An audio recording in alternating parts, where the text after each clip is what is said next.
Salut, c'est Thomas Rozek. Avant de démarrer notre nouvel épisode, je voulais prendre le temps, au nom de l'équipe de Nos Ciné et de Binge Audio, de vous remercier, vous les auditeurs, qui avez grandement contribué à la réussite de notre campagne de financement sur Ulule. La campagne est finie, l'objectif est atteint, c'est un succès. Binge Audio va pouvoir continuer à grandir et Nos Ciné aussi. Et ça n'aurait pas été possible sans vous, donc un très très grand merci. Voilà, place à l'émission et à très vite.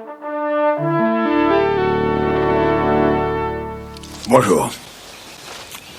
C'est moi Orson Welles. J'aime pas trop les voleurs et les fils de pute. Salut, c'est Nos Ciné, votre rendez-vous avec le cinéma qui aujourd'hui s'attarde sur le gros buzz de ce début d'année, le film, si on en croit les affiches qui inondent les allées du métro parisien, qu'il est impossible de ne pas aimer. Ce film, c'est évidemment La La Land, la comédie musicale de Damien Chazelle dont tout le monde parle. On va essayer de prendre un peu de recul sur cette frénésie avec les trois performeurs de la critique réunis autour de la table ici à l'antenne Paris. Léa Baudin, salut Léa. Salut. David Honora, salut David. Salut Thomas. Et Charline Roux, salut Charline. Salut Thomas. Allez, c'est Nos Ciné, épisode 68 et c'est parti. Monde de merde. Pourquoi il a dit ça? C'est ce que je veux savoir. La La Land, c'est donc l'histoire d'un duo, Mia alias Emma Stone, serveuse en attente du rôle qui lui permettra d'être actrice à temps plein, et Sébastien, Ryan Gosling, jazzman qui lui aussi rêve de grandeur et en attendant joue du piano dans des petits clubs. Les deux se rencontrent, tombent amoureux et s'embarquent dans la frénésie d'Hollywood puisque tout ça se passe à Los Angeles. Derrière la caméra, on l'a dit, c'est Damien Chazelle qui avait gagné de gros points côté critique avec le très applaudi Whiplash où il était déjà beaucoup question de musique.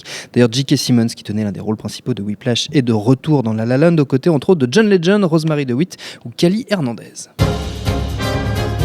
Maybe I'm not good enough. Yes, you are. Maybe I'm not. It's like a pipe dream. This is the dream. It's conflict and it's compromise. It's very, very exciting.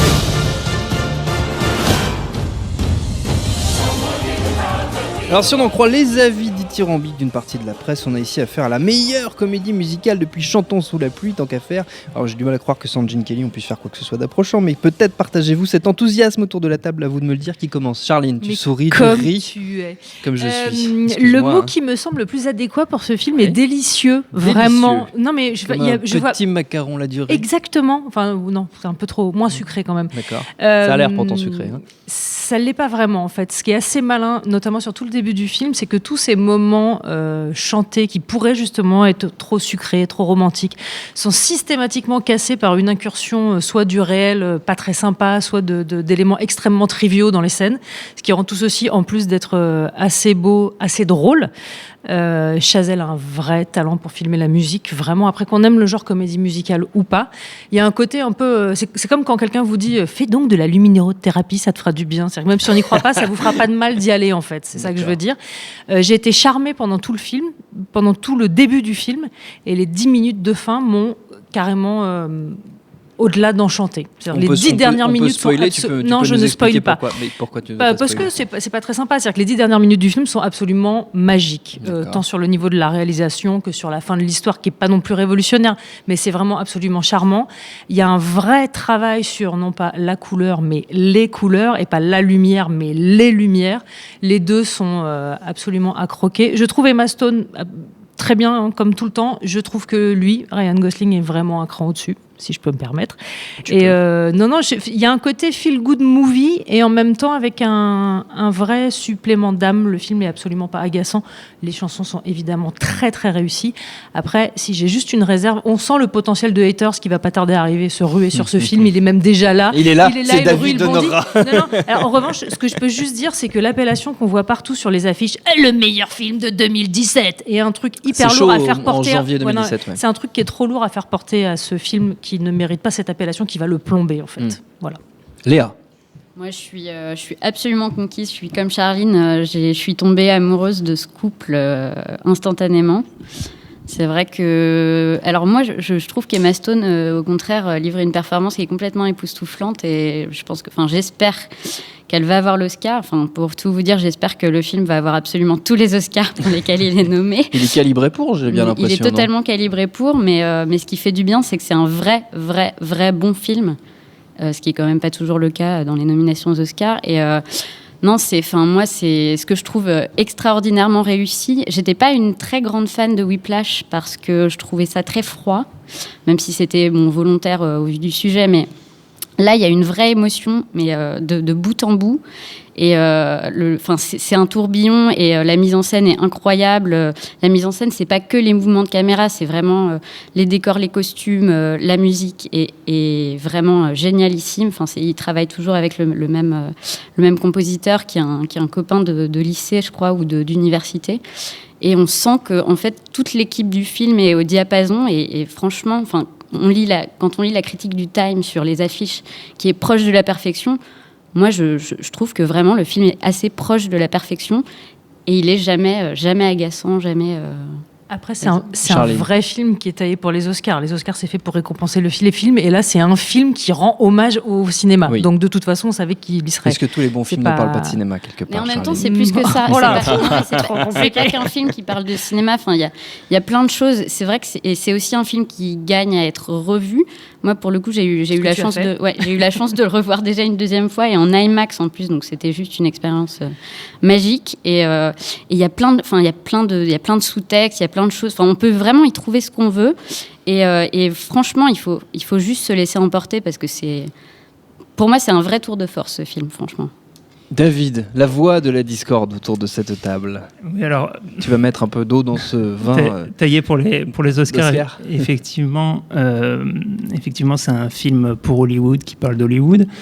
On pourrait aussi mettre un bémol en disant que c'est un film de blanc pour les blancs. Et moi, c'est un des aspects qui me pose quand même pas mal de problèmes dans le film, qui est un film sur le jazz, qui fait incarner à Ryan Gosling, le défenseur de ce que doit être le jazz dans toute sa pureté, et qui met sur les épaules de John Legend la perversion de la musique, moi, ce qui est à mon avis un peu problématique en fait. Et puis c'est par ailleurs c'est un film qui se passe à Los Angeles, qui est une des villes les plus latino d'Amérique, mais apparemment c'est pas arrivé jusqu'au réalisateur.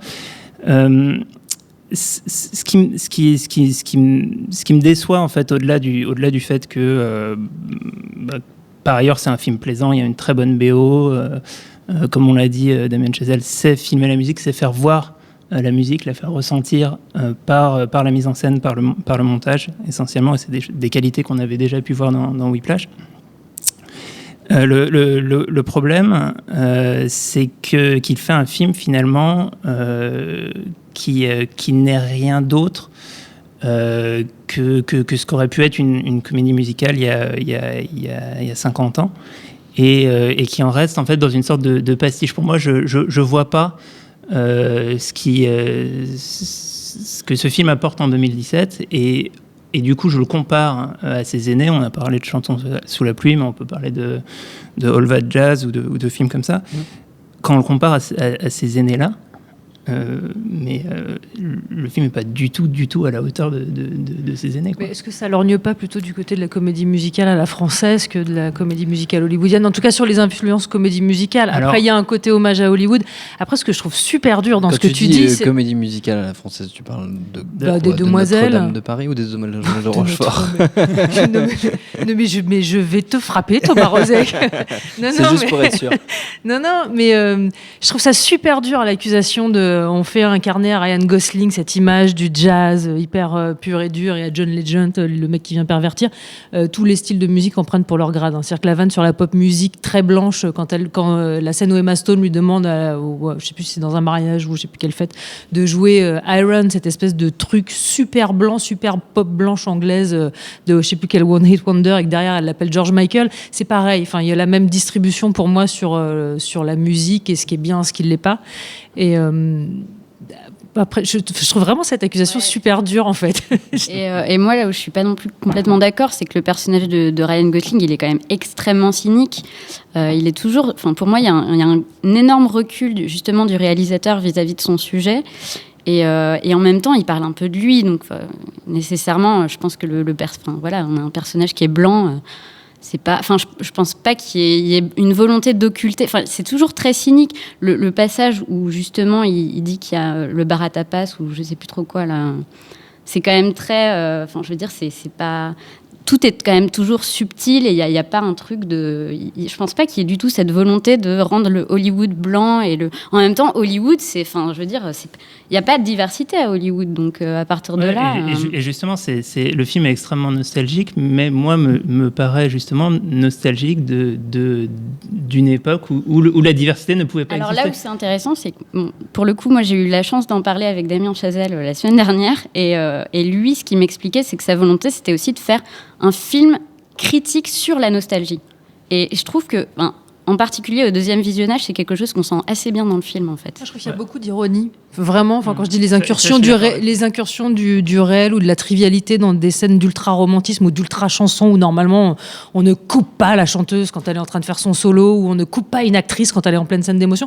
Tout ça est cassé systématiquement pendant tout le film. La grande scène d'audition du début où elle est devant deux casteurs et qu'elle joue sa scène d'émotion et que d'un seul coup elle se met à pleurer et que la porte arrière s'ouvre parce qu'il y a une nana qui vient demander à la chef casteuse si elle veut pas un sandwich. Voilà, ce ressort-là revient quasiment tout le temps dans les moments où il y a trop de sucre, presque. Ouais, ça, je suis d'accord et c'est une des qualités du film qui est assez bien écrit et qui, en fait, disserte sur la nostalgie et justement, je modère un peu ce que je disais sur le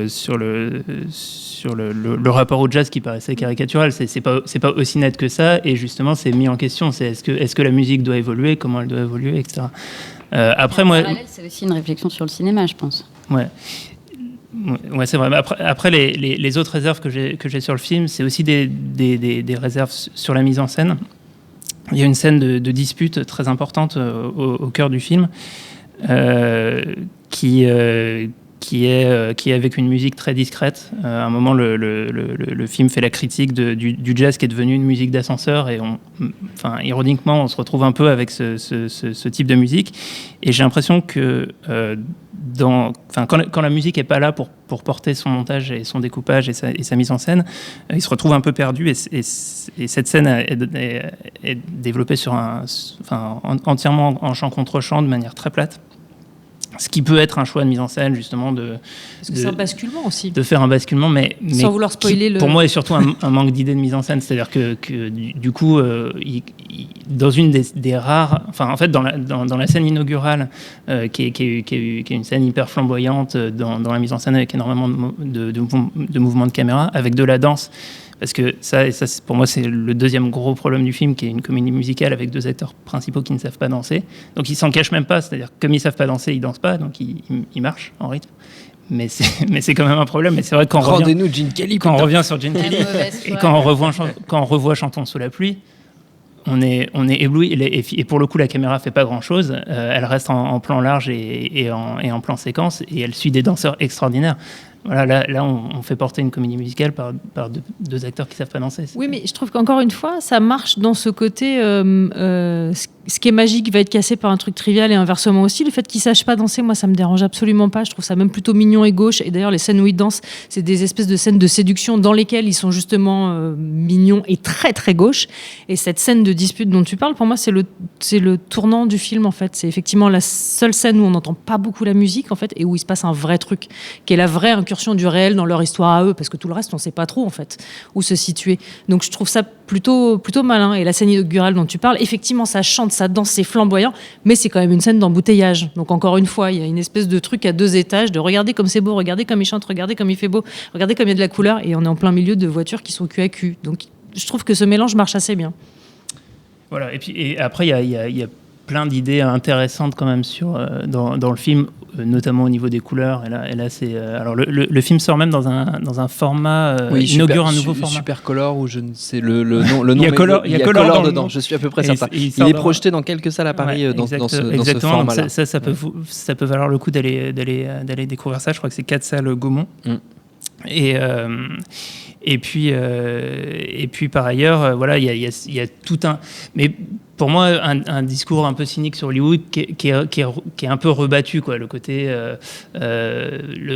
montrer l'enchaînement des saisons alors même que finalement le soleil reste le même. Il y a un truc absolument extraordinaire que j'ai remarqué au deuxième visionnage, c'est que à un moment il se passe un truc terrible entre deux. Enfin, ça marche pas, quoi. Il y a un truc qui marche vraiment pas du tout, et là, bim, fall. Et en fait, j'ai lu fail, quoi. Et j'ai trouvé ça juste génial, en fait. Voilà, petite anecdote. Petite anecdote au passage. Merci Léa. C'est Éclaircolor, la technologie utilisée. Éclaircolor. J'ai cherché entre-temps, j'ai trouvé. Ça fait un petit peu peur. Et effectivement, je crois qu'on ne vous réconciliera pas à 100% sur ce film. Chacun a quand même dit ce qu'il avait à dire. C'est très bien. Mais pour conclure, on va faire quand même, comme d'habitude, une petite série de recommandations. Si possible, on reste dans l'univers de la comédie musicale. Ça n'est comme toujours pas obligatoire à 100%. Charline, tu te marres dans ton coin. C'est toi qui vas commencer du coup. Ouais, bah oui, mais de toute façon, c'est le moment où généralement je prends des morceaux de bois, des cailloux, mais je m'en fous, j'ai déjà fait mon coming out, j'aime les films hystériques ici. Et du coup, ça va être. Non, mais de manière répétée. Du coup, ça va être un grand écart total avec La La Land. Et ben, Moulin Rouge de Baz Luhrmann. On crie, on chante, on danse, on chante bien, on danse bien, il y a de la couleur, ça fait mal aux yeux. Le tango de Roxane est absolument magnifique. Je me lasserai jamais de ce film. Voilà. Et ouais, c'est comme ça. Baz Luhrmann, pour toujours. Ouais, c'est ça, ouais. Vomi. David. Moi, je voudrais revenir sur le fait que... Tu dis Baz Luhrmann, c'est fini. Tu sais, c'est fini entre nous. Sur le fait qu'on a pu avoir l'impression, justement, avec La La Land et la manière dont il a été vendu, que c'était le grand retour de la comédie musicale et qu'on n'en avait pas vu depuis des années et que la comédie musicale, c'était forcément des claquettes et du jazz un peu rétro. Moi, j'ai même plusieurs films à conseiller pour montrer qu'en fait, il y a des comédies musicales modernes. Si on aime plus la danse, je conseille la série des Sexy Dance, et en particulier le 3, c'est Sexy Dance 3D, qui est un film extraordinaire, vraiment. Si on est plus pour... Il faut changer le titre. Qu'est-ce qui est en train de se passer ? C'est un peu plus classe en anglais, c'est Step Up. Ouais. J'avais vu les affiches, ça n'avait pas l'air super classe, mais je te fais confiance. J'ai toute confiance. Le troisième opus de Sexy Dance est à voir en 3D. D'accord. Et en fait, chacun des numéros de danse sont 3, 4, 5, 10 crans au-dessus de ce qu'on voit dans La La Land. Ok. Si on est plus sur le chant, il faut voir la série Pitch Perfect. Oui, ça c'est vrai.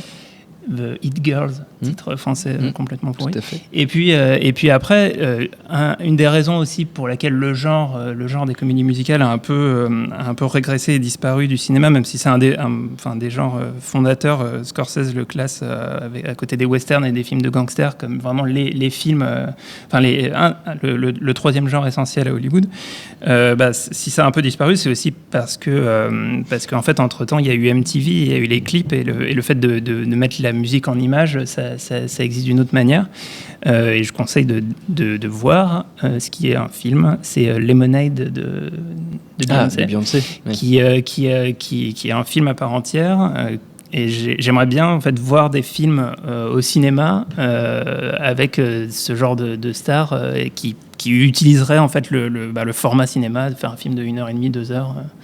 Avec ce genre de star, voilà. Charline, tu n'as pas le droit de te moquer de David. Je ne me moque pas, je suis très admirative. Tu n'aimes pas La La Land car Emma Stone est trop vieille, de toute évidence, vu les 3 films que tu viens de conseiller. J'aime pas trop Emma Stone. Ah voilà, mais c'est le fond du problème, David. Mais il n'y a que des amis, si tu peux nous en parler, il n'y a pas de souci. Léa, pour finir. Alors moi, je vais conseiller une autre comédie musicale qui est un vrai feel-good movie selon moi, ça a été Hairspray. La version avec John Travolta que j'ai trouvé juste un petit bijou. Vraiment, j'ai pris énormément de plaisir à voir ce film et le fait d'en parler, là, ça me donne envie de le revoir. Donc, Et ben voilà, le programme pour la soirée après l'écoute du podcast. Notre temps est écoulé. Merci à tous les 3. Merci à Jules à la technique. Merci à l'antenne Paris pour l'accueil. Rendez-vous sur notre site nosciné.com pour retrouver toutes nos émissions, le programme des prochaines, les dates d'enregistrement en public si vous voulez venir nous voir. Faut retrouver aussi sur binge.audio, le site de notre réseau de podcast Binge Audio. N'hésitez pas à noter favorablement si possible ce merveilleux podcast sur iTunes, ça ne peut que lui faire du bien. Et en attendant tout ça, on vous dit à très vite. Salut, c'est Mehdi Maizy. Retrouvez No Fun tous les vendredis, le podcast qui donne de l'amour à Kanye West, Michel Berger et Kalash Criminel. Uniquement dans No Fun.